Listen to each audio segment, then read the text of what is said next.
Palavra da Verdade, com Hernandes Dias Lopes. Meus irmãos, nós vamos abrir a Palavra de Deus no Evangelho de Jesus Cristo, conforme o relato de Mateus. Mateus, capítulo 26, versos 36 a 46.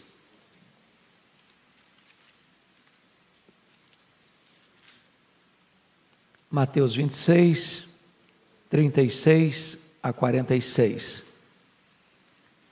Jesus no Getsêmani. Está escrito: em seguida foi Jesus com eles a um lugar chamado Getsêmani e disse a seus discípulos: assentai-vos aqui enquanto eu vou ali orar.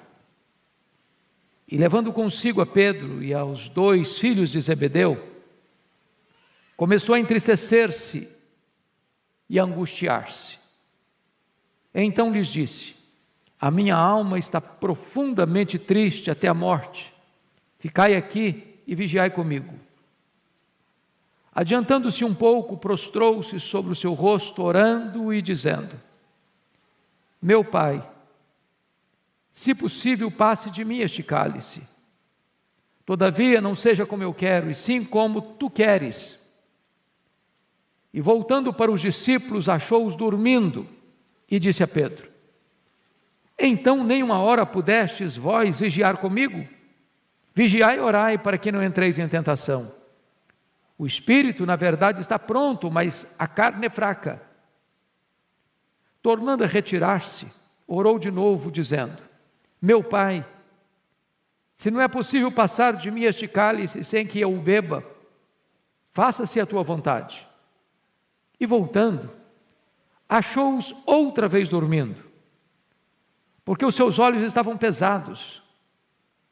Deixando-os novamente, foi orar pela terceira vez, repetindo as mesmas palavras.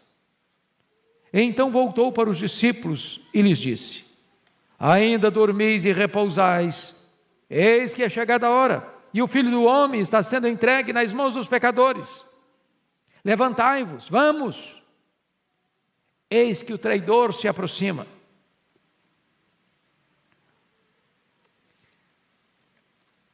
Meus amados irmãos, na terça-feira da chamada Semana da Paixão, somos informados pelo evangelista Marcos que os principais sacerdotes e os escribas tramavam a prisão de Jesus, a traição, com o propósito de matá-lo depois da festa da Páscoa. Muito provavelmente, foi nesta terça-feira que Jesus se reúne com os seus discípulos, a convite de Simão, o leproso, em sua casa, para um banquete, onde Maria, irmã de Marta e Lázaro, unge a sua cabeça e unge-o preparando-o para a sepultura. É provável que seja nessa terça-feira que, frustrado com o fato de Maria ter derramado aquele perfume caro sobre a cabeça de Jesus, avaliado em mais de 300 denários, e ele era ladrão e queria embolsar esse dinheiro, e que ele saiu dali de Betânia para ir a Jerusalém vender Jesus para o Sinédrio, para os membros principais do Sinédrio. E então, na quinta-feira, Jesus no cenáculo se reúne com os seus discípulos para celebrar sua última Páscoa e transicionar a Páscoa judaica para a Santa Ceia, o sacramento da ceia. E ali Jesus Cristo ensinou as lições mais preciosas para os seus discípulos. Falou para eles do céu, falou para eles da segunda vinda, falou para eles do derramamento do Espírito Santo, prometeu a eles a sua paz. Ali o Senhor Jesus Cristo lavou os pés dos seus discípulos. E ali no cenáculo, Satanás entrou em Judas, o traidor. Depois de inaugurar a nova aliança em seu sangue, instituindo a ceia, Jesus cantou um hino e saiu com seus discípulos naquela noite fatídica, quando o sinédrio tramava a sua morte, quando os bastidores eclesiásticos já conspiravam contra Jesus. Também Jesus alerta Pedro que naquela noite Pedro negaria. E então eles saem do Monte Sião, do cenáculo, descem as encostas, atravessam o Vale do Cedron e penetram no jardim do Getsemane, lugar conhecido e costumeiro onde Jesus orava. Aquele local tinha ali oliveiras, ali também tinha prensa de azeite, as azeitonas eram esmagadas.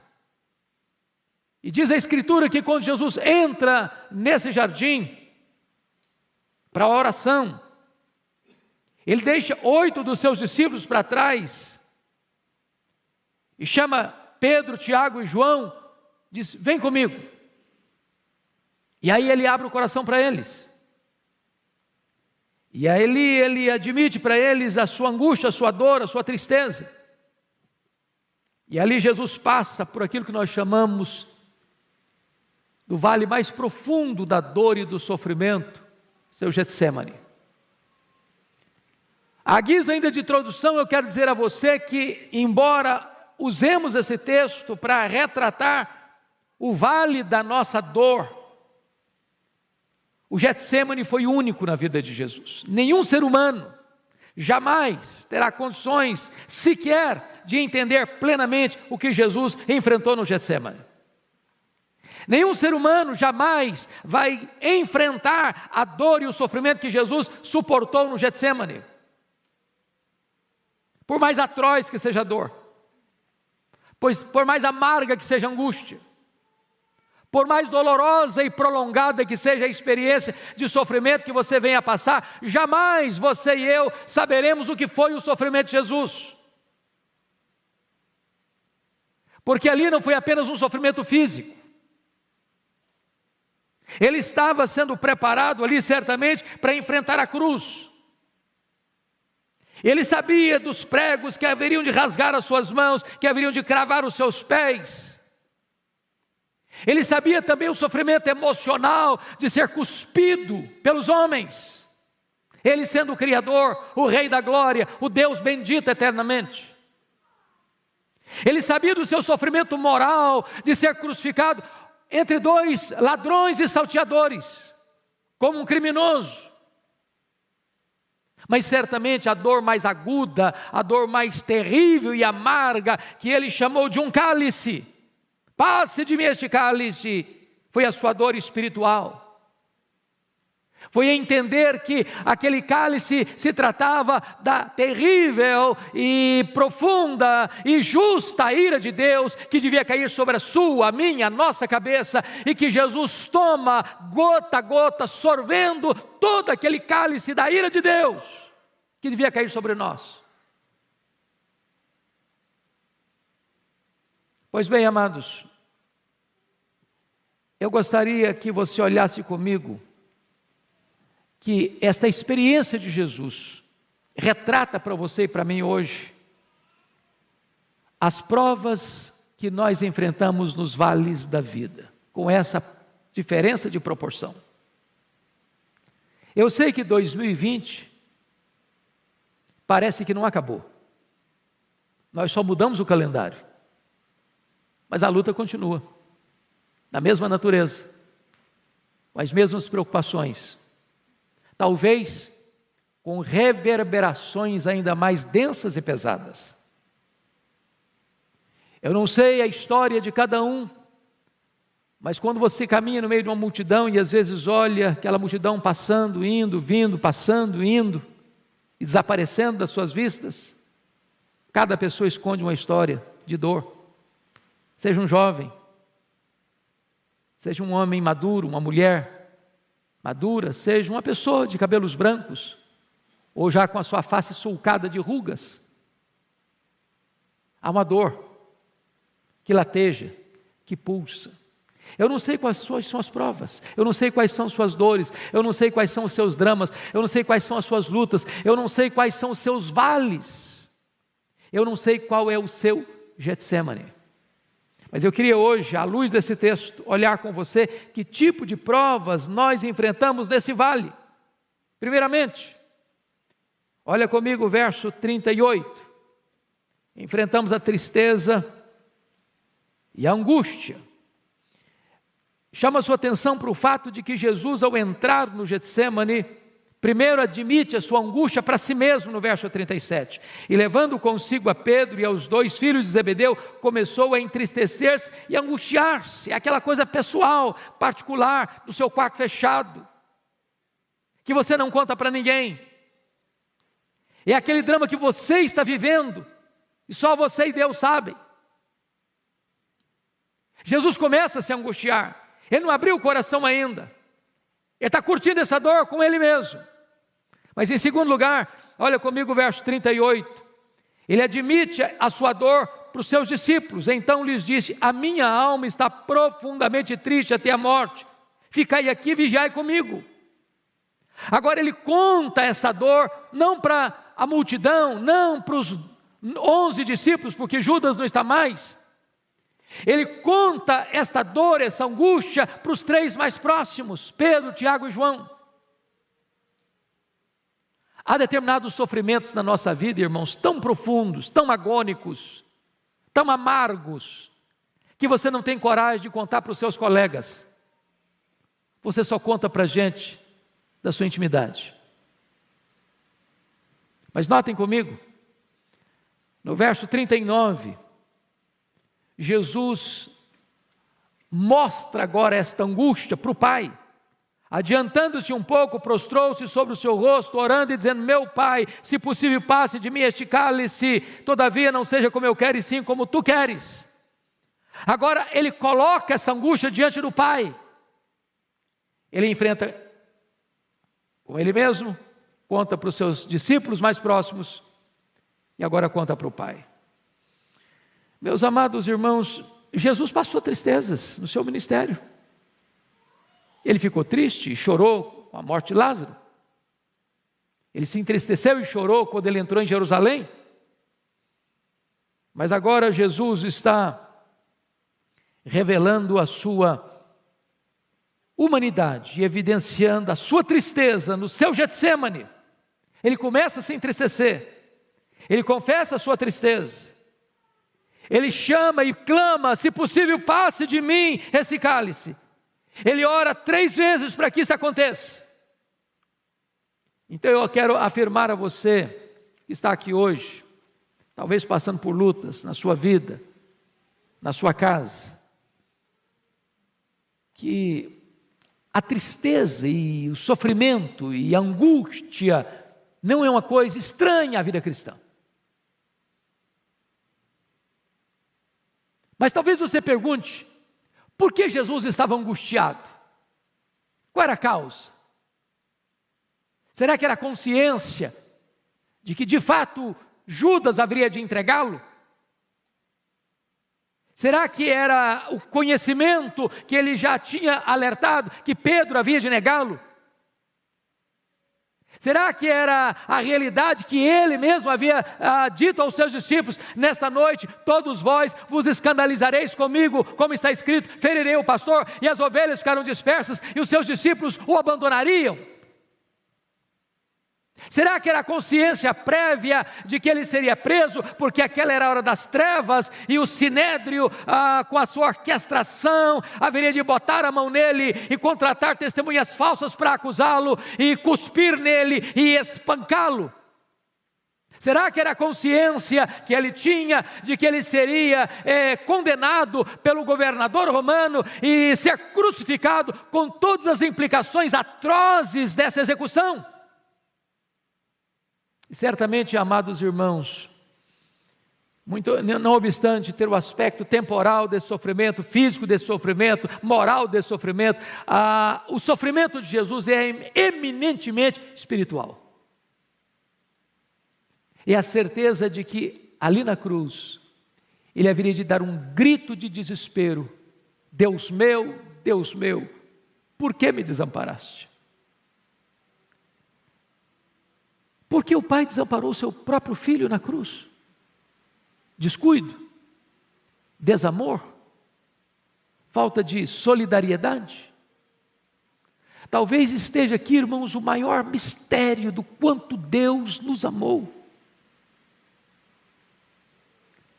Quando o apóstolo Paulo, entendendo isso, vai escrever: aquele que não poupou a seu próprio filho, antes por todos nós o entregou. Entregou a quê? A morte de cruz.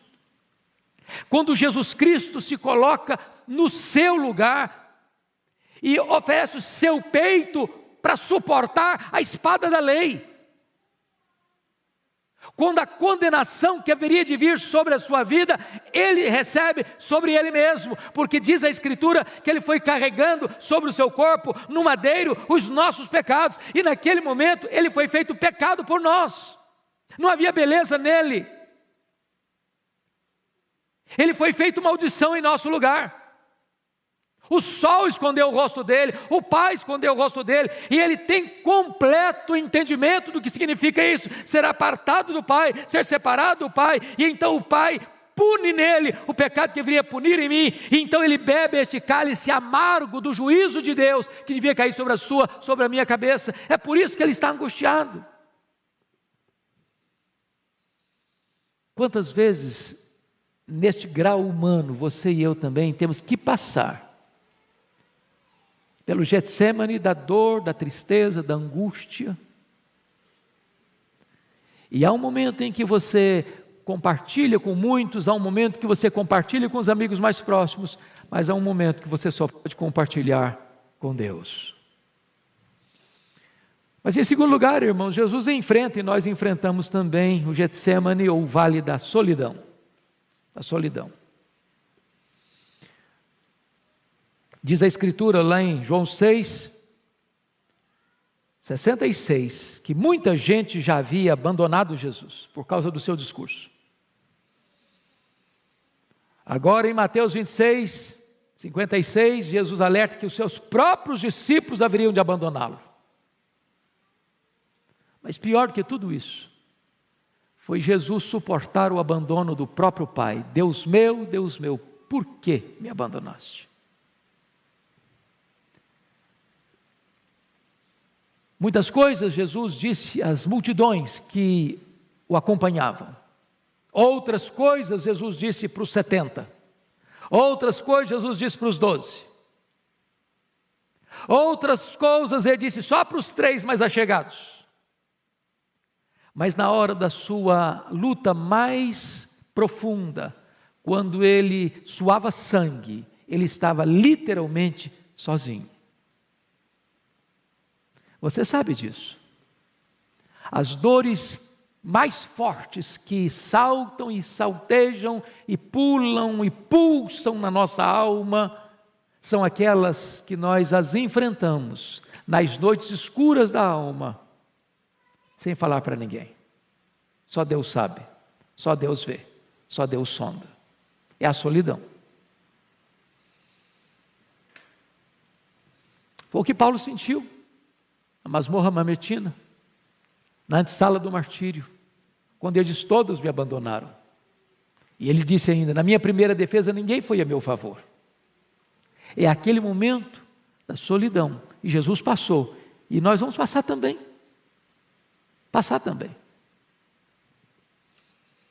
Mas notem comigo, amados, uma terceira coisa. Jesus enfrentou o vale, a prova, o Getsemane da ingratidão. Se você parar para imaginar que Jesus chama Judas Iscariotes como um apóstolo. Se você imaginar que Jesus capacita este homem, treina este homem para pregar, e ele prega. Se você imaginar que dentre os 12 que Jesus chama, a única pessoa que recebe um cargo de confiança foi Judas Iscariotes.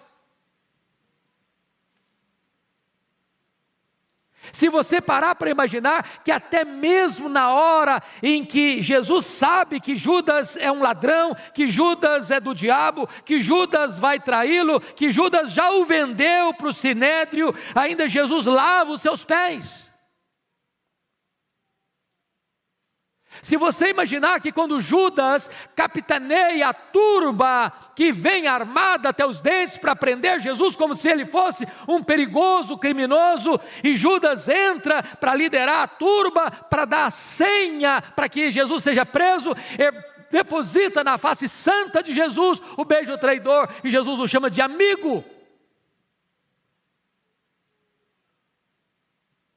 Se você imaginar que Pedro, que garantiu a Jesus que ainda que todos o abandonassem, ele jamais, porque estava pronto a ir com ele para a prisão e para a morte, e Pedro vai negá-lo covardemente. Se você parar para imaginar que todos os outros disseram, não, nós estamos prontos a ir contigo também para a prisão e para a morte, e todos fugiram acovardados. O que Jesus está enfrentando aqui é o drama da ingratidão. Ingratidão. E sabe, amados, talvez das dores da alma, uma das mais profundas, é quando as pessoas em quem você investiu, viram as costas para você, ou apunhalam você pelas costas, nas horas mais cruciais da sua vida. É o que Jesus está enfrentando, e que talvez nós um dia enfrentaremos. Mas a questão básica que eu quero destacar não é nem as provas, mas é como vencer essas provas. Como Jesus venceu essas provas? Primeiramente, através da oração. E sabe, Jesus deixou isso claro para os seus discípulos. Jesus tinha consciência daquela hora. Os discípulos deviam ter consciência dessa hora, porque saber que nos bastidores a coisa estava densa, eles sabiam. E Jesus os alertou, vigiai e orai, para que não entreis em tentação. E Jesus então, diz a Escritura, ele vai orar. E quando Jesus vai orar, ele tem 5 aspectos muito claros da sua oração. Primeiro, olhem comigo, amados irmãos, por gentileza. Jesus ora com humilhação. Pensa comigo nisso. Eu, quando leio esse texto, eu fico com o coração compungido, porque Jesus é o Rei da Glória, Ele é o Criador do universo. E diz a Bíblia que Ele se prostra, com o rosto no chão. E Hebreus 5,7 nos faz entender melhor. Ele ofereceu clamores ao que podia libertá-lo da morte, com forte clamor e lágrimas. Jesus não está só orando, não, Ele está chorando. Ele não está só orando e chorando, não, Ele está prostrado. Ele não está apenas orando, chorando e prostrado, não, Ele está com o rosto no chão. O Rei da Glória está orando de forma a prostrar-se, com o rosto em terra. Mas em segundo lugar, irmãos, a oração de Jesus não foi só uma oração de humilhação, foi também de intensidade. Porque se você olha o relato de Lucas, Lucas disse que no segundo período de oração, foram 3, a agonia dele, aliás, na segunda período da oração, o anjo veio para consolá-lo, mas o anjo não veio para consolá-lo no sentido de livrá-lo da batalha, mas de fortalecê-lo para a batalha mais renhida ainda. Porque no terceiro período, ele já não chora só mais não, agora ele sua sangue, agora ele molha o chão não só com as suas lágrimas, mas também com o seu sangue, numa oração intensa. Mas em terceiro lugar, a oração de Jesus foi perseverante, ele orou 1, ele orou 2, ele orou 3 vezes. E Mateus nos informa que ele orou não apenas 3 meses, mas ele repetiu as mesmas palavras. Que palavras? Pai, se possível, passe de mim este cálice. Pai, se possível, passe de mim este cálice. Mas talvez quando você lê, é uma frase. É uma frase. Mas o primeiro período de oração de Jesus durou pelo menos 1 hora, porque a queixa de Jesus com Pedro foi essa: nem 1 hora pudeste vigiar. Nem 1 hora. Eu não sei se você tem o hábito de orar, mas se você não tem, experimente dobrar os seus joelhos e orar 1 hora ininterruptamente. Sabe o que vai acontecer? Você não vai ter assunto. Não vai ter. Quem não tem o hábito de orar, ora 5 minutos, não tem mais nada para falar.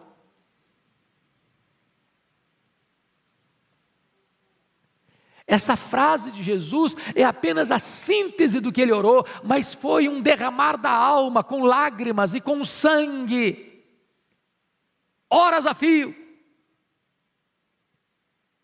Mas mais do que perseverança, irmãos, ele orou também com vigilância, porque ele alerta os discípulos a orar e vigiai, para que não entreis em tentação. O espírito está pronto, mas a carne é fraca. Por isso eles dormiram na batalha, por isso Pedro negou Jesus, por isso os discípulos fugiram, por isso Pedro reagiu na carne e cortou a orelha de Malco. E sabe, irmãos, nós não estamos preparados para enfrentar a tentação, nem a perseguição do mundo, a não ser que nós oremos.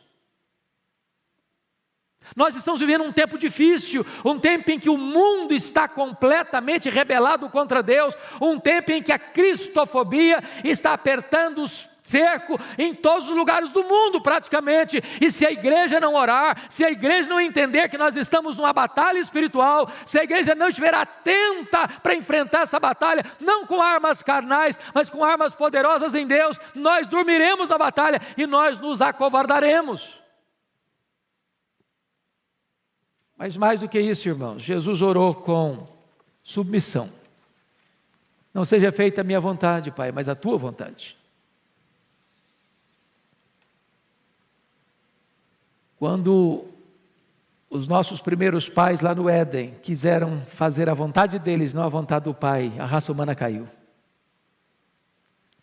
Mas quando Jesus disse, não seja a minha vontade, mas a tua vontade, e submeteu à vontade eterna do Pai, então os pecadores podem ser redimidos, e redimidos pelo sangue do Cordeiro.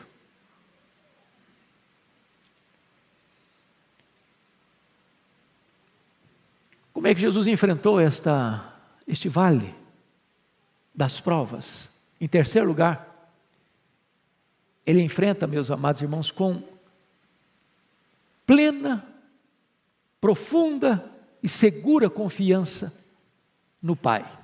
É Marcos 14:36 que nos informa isso, que Jesus se dirigiu ao Pai chamando de Abba Pai. Só Marcos nos informa isso.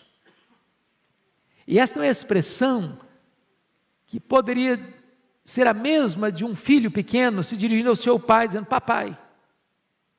Naquela confiança segura, plena, no descanso, de que o pai está no controle, de que o pai sabe o que faz, de que o pai não vai desamparar, que o pai não vai deixá-lo só. Tem horas, irmãos queridos, que esta confiança em Deus é que nos dá a vitória nas provas da vida. É você saber que você pode estar fraco, você não tem força em você mesmo, mas você diz, Abba Pai, Paizinho, eu sei que Tu me conheces, eu sei que Tu me amas, eu sei que o Teu plano é perfeito, eu sei que Tu estás comigo, eu sei que Tu não vais me desamparar, eu sei que Tu vais me restaurar, eu sei que Tu vais me dar força, e então você diz, Abba Pai, confiança, segurança. Mas em terceiro lugar, irmãos, Jesus enfrenta este vale da prova buscando solidariedade. Preste bem atenção nisso. Jesus era perfeitamente Deus, Jesus era perfeitamente homem. Quanto Deus, ele não precisa da solidariedade humana, ele é Deus, autossuficiente, onipotente, todo-poderoso. Ele chegou a dizer para Pedro, quando sacou a espada para decepar a orelha de Malco, guarda essa espada, se eu precisasse de ajuda eu rogaria ao Pai, Ele me mandaria aqui mais de 12 legiões de anjos, mais de 72 mil anjos. Mas conquanto o homem, expressando a sua completa natureza humana, ele pediu solidariedade, ficai comigo, vigiai comigo. Há momentos, irmãos, que nós enfrentamos lutas também. E nestas horas nós precisamos ter a coragem de fazer o que Jesus fez. Fica comigo. Vigia comigo. Eu preciso de você. Preciso da sua companhia. Preciso da sua presença. Foi o que Paulo fez com Timóteo. Ô Timóteo, procura vir ter comigo depressa. Eu preciso de um ombro amigo. Eu preciso de alguém do meu lado. Venha rápido, venha no inverno. Quando você vier, traz o Marcos com você. Eu preciso de gente do meu lado. Quem são os seus amigos? Para quem você pode dar um telefonema e dizer, venha para cá? Com quem você tem liberdade de dizer, olha, eu preciso que você venha não só orar por mim, mas venha orar comigo.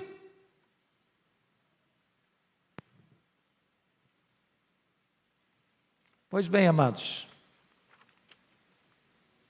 mas Jesus enfrenta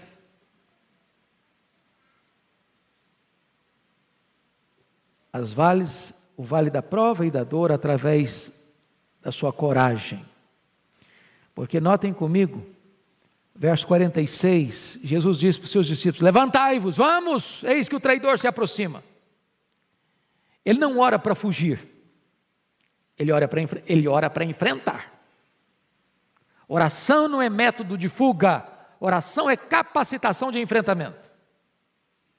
E é João que escreve sobre o Getsêmani numa outra perspectiva. João não aborda os dramas de Jesus no Getsêmani. O relato de João é para mostrar a vitória de Jesus. Porque quando a turba está chegando, armada, com porretes, com espada, com soldados, com liderança do Sinédrio, com Judas capitaneando a turba, naquela noite trevosa, é Jesus quem se apresenta e pergunta, a quem buscais? Responderam, a Jesus o Nazareno, e Jesus sou eu, e caíram por terra. A hora que se levantaram, Jesus pergunta de novo, a quem buscais? Ah, Jesus o Nazareno, pois sou eu. Em outras palavras, meus irmãos, quando Jesus se levanta do seu terceiro período de oração, não tem mais angústia, não tem mais choro, não tem mais sangue sendo derramado no chão de suor. Tem coragem, tem determinação, tem preparo, tem enfrentamento. Você não vai notar nenhuma palavra de Jesus mais de angústia. Ele vai ser cuspido, ele vai ser esbordoado no sinédrio, ele vai ser condenado e açoitado no pretório romano, ele vai carregar um lenho maldito sobre as ruas de Jerusalém, ele vai ser crucificado. Não tem uma palavra sequer onde ele demonstra a sua tristeza. Sofrimento sim, tenho sede, mas triunfo, vitória, segurança, vitória e determinação. E ele encerra dizendo, está consumado, Pai, nas tuas mãos eu entrego o meu espírito. Amados irmãos, é muito importante você entender isso, que nós precisamos de orar para termos coragem, coragem. Eu li há pouco tempo uma frase muito curiosa, são esse tipo de sabedoria popular, na carroceria, na traseira de um caminhão, no paralama de um caminhão. E a frase era essa: se correr, o bicho pega, se ficar, o bicho come, mas se orar, o bicho foge.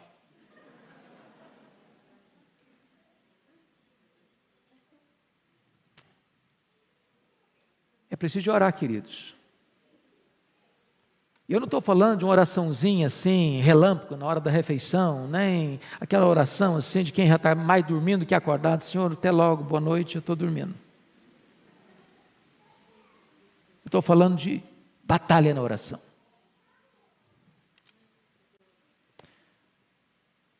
Louvado seja Deus, o Senhor Jesus, conforme Lucas 22, 43, recebe também o consolo do Pai. Vem um anjo para consolá-lo. Eu quero dizer para você que se a luta é grande, se a prova é profunda, se o vale é escuro, se você está passando pela prova, se a sua família está passando pela prova, eu quero dizer a você que Deus é o Deus também que traz consolo. Ele enxuga as lágrimas, Ele apruma você, Ele anima você, Ele prepara você, Ele equipa você para enfrentar suas lutas. Você não está sozinho. Você é fraco, mas Deus é forte. Você não tem força, mas Ele fortalece os seus braços e adestra os seus braços para a batalha. Você não tem coragem, mas é Ele quem dá coragem para você. E mais tarde o Senhor derramou o seu Espírito, aqueles homens acovardados viraram gigantes. E esse mesmo Espírito que deu coragem àqueles homens lá, está entre nós, está dentro de nós, está sobre nós, e Ele vai nos capacitar a enfrentar os desafios de 2021, os desafios daqui para frente, em nome de Jesus. A igreja não ficará acovardada, a igreja não ficará intimidada, você não há de ficar intimidado em nome de Jesus. Haja luta, haja prova, seja física, seja financeira, seja moral, seja espiritual, seja familiar, Deus vai equipar você, Deus vai fortalecer você, Deus vai consolar você, e Deus já fez de você uma pessoa mais do que vencedora em Cristo Jesus, nosso Senhor.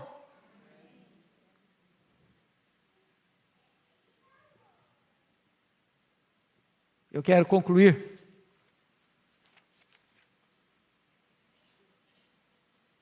dizendo que Jesus entrou no Getsêmani profundamente triste, mas ele saiu do Getsêmani profundamente fortalecido, vitoriosamente fortalecido. Bastou uma palavra dele para os seus inimigos caírem por terra. E você, querido, como é que você tem enfrentado seus vales de provas? Como é que você tem enfrentado o seu Getsêmani? Hoje Deus quer nos fortalecer pela oração. Hoje Deus quer nos dar coragem. Hoje Deus quer nos dar a disposição e a humildade de dizer para alguém próximo de nós: olha, eu preciso que você fique comigo. Fica do meu lado, vigie comigo. E hoje Deus é poderoso para mandar não só um anjo, mas a própria terceira pessoa da Trindade, o Espírito Santo, como Supremo Consolador, que está em você, que habita em você, que transborda de você, para confortar sua alma, para enxugar suas lágrimas, para terapeutizar sua dor e para fortalecer você, para você ser corajoso e mais do que vencedor. Vamos ficar em pé, queridos, e vamos orar.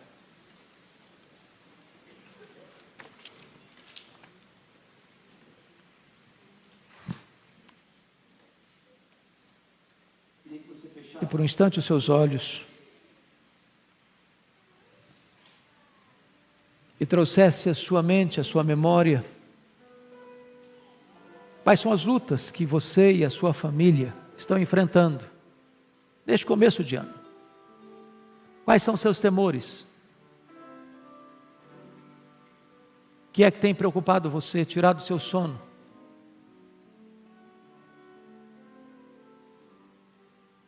Quais são as batalhas que você tem travado no campo da sua mente? O que é que ronda a sua alma? Nas suas noites indormidas, nas suas madrugadas insones?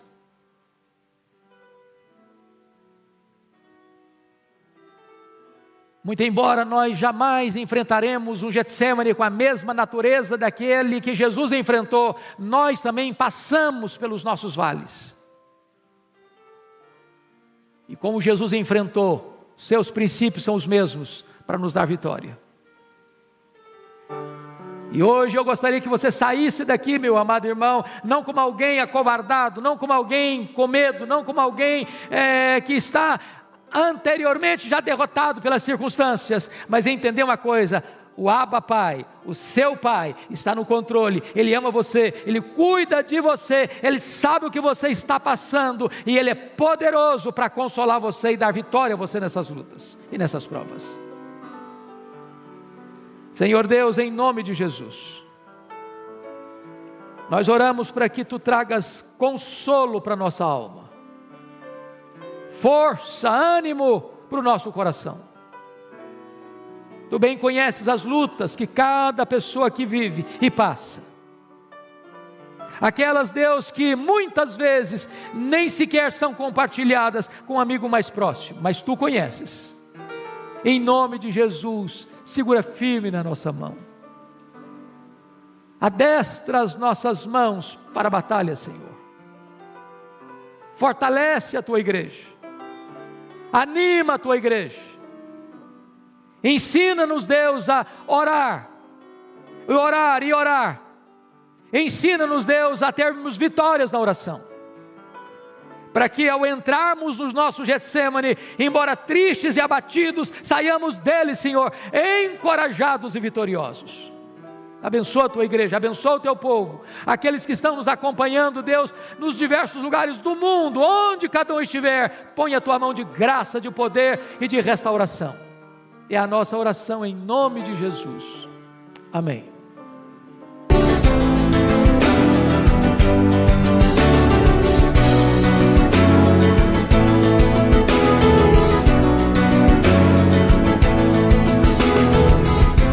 Palavra da Verdade, com Hernandes Dias Lopes.